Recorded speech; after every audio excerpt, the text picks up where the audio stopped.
Updates on some of your guys. Wheaton, Wheaton, I told Marcus to not practice till he felt good, and our goal was for him to be running full speed Sunday night. So that's what we're shooting for. Camp, is this something that's going to be a long-time thing? Is baby camp?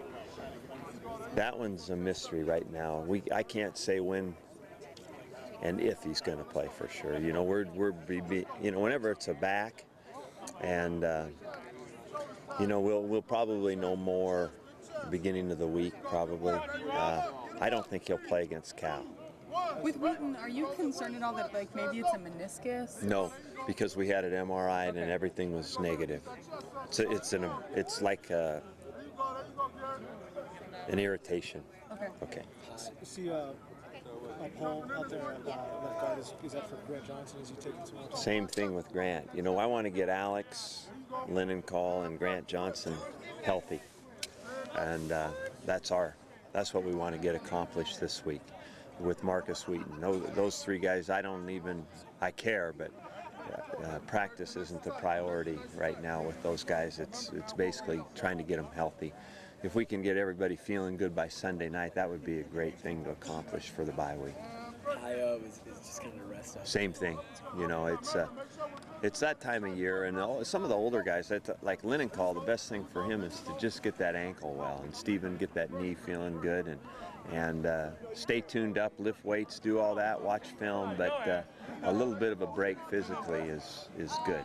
You know, the rest, we need a lot of other stuff to work on, a lot of timing stuff, a lot of technique stuff. So there's plenty to do, but for some of those guys, it's kind of good to take a step back and say, okay. Has James' surgery been scheduled yet? No, but we're right on top of it. It might be scheduled by tonight or maybe by tomorrow. Tomorrow morning, I would say at the latest. So it's going to happen in the next couple days. First impressions of this year's Cal team? What you're getting ready for? You know, they've really had some outstanding games where they've just dominated Colorado and UCLA, and then they got beat pretty badly by USC when USC really looked hot. I mean, that was a pretty impressive performance. Cal looks very physical and talented on defense, and they've got a ton of athletes on offense. They played Arizona, who we know is a very good team. They played Arizona at Arizona's home to a 10-9 game that could have gone either way. So it's going to be another one of those Pac-10 games that's going to be very tough. What do you think they do well, and what do you think you need to capitalize on? Well, Cal always does a great job of really scheming up their running game. They run the ball as well as anybody in our conference, and you know, I've got a lot of respect for how they do that. Plus, you know, in their general attack on offense, they always are well prepared. And then defensively, they kind of have a new system going this year, and they've also got a lot of talent to go with it. So I think they're buying into what they're doing. Clancy Pendergast has got a ton of experience. He's a new defensive coordinator, doing a great job down there. And so, you know, he came into a lot of talent, particularly in that front that's kind of scary. So, you know, they're like all of our teams right now in the Pac-10. They've got a lot of strengths, and we're going to have to play well to beat them.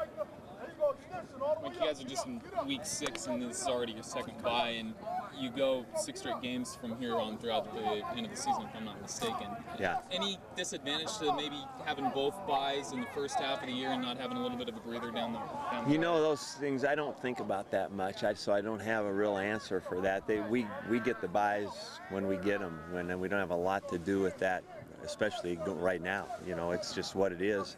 So we're looking at this as a pretty positive thing.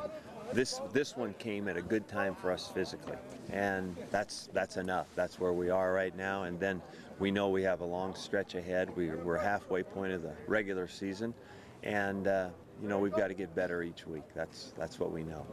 Maybe your assessment of the guys sitting there 3-3 through the first half. What kind of stands out to you through the first half of the year? Well, I love this team's fight. You know, one thing I know is they'll go out there and compete. We've competed in every game and had a chance to win every game in the fourth quarter except for perhaps Boise. Maybe we weren't in that in the fourth quarter, but we were in it. And then all the other games were like that. The 3 conference games we played in, if I made a summary of that, I would say there was a point difference in all of them together, 6 points. So you know from saying that, these are all tough games. And a couple plays here or there could change the outcome, you know, either bad for us or good for us. So we know how tough it is, and I know this team will compete. I do know we have to get better with some things production-wise and technically, and detail up a whole bunch more stuff if we're going to be good. It's like Joe doing really well. I mean, no lingering effects from that. Kind of like the quarterback has to have a short memory. Yeah, you know, I'm not sure that there's hardly ever been an athlete go through sports and not have something that lingers like that. And you know what? It's pretty natural, and you'd wonder if he wasn't upset. You know, I mean, it's, you know, I can remember when I was in State League, 14 years old, striking out in the bottom of the ninth with the bases loaded, you know. So those things, you don't forget those times in your life, and they make you later on who you are. You know, you can use that to toughen yourself up and work harder, and that's all we want. You know, we had many other chances to win that game. I mean, I could go player to player and say, hey, this guy had a chance to win the game too. So that's the way football is. You know, unfortunately for Joe, it came down to a rather dramatic moment, but a game is, you know, there's 150 plays in that game. So What's the mood been like overall for the whole team? you know, it's pretty quiet early, but that's why I like this team. You know, if you watch us practice, you'll see a lot of enthusiasm and a lot of noise, and I think that they have bought into the fact that this was really now is about the next time out, and what we have to do is get better for that time. That's the world that we live in. We almost force ourselves in it by being 3-3. But that's okay, you know, as long as we keep working hard and we do get better, we'll be all right. Are you going on the road this weekend? No, I'm not. I'm going to stay here.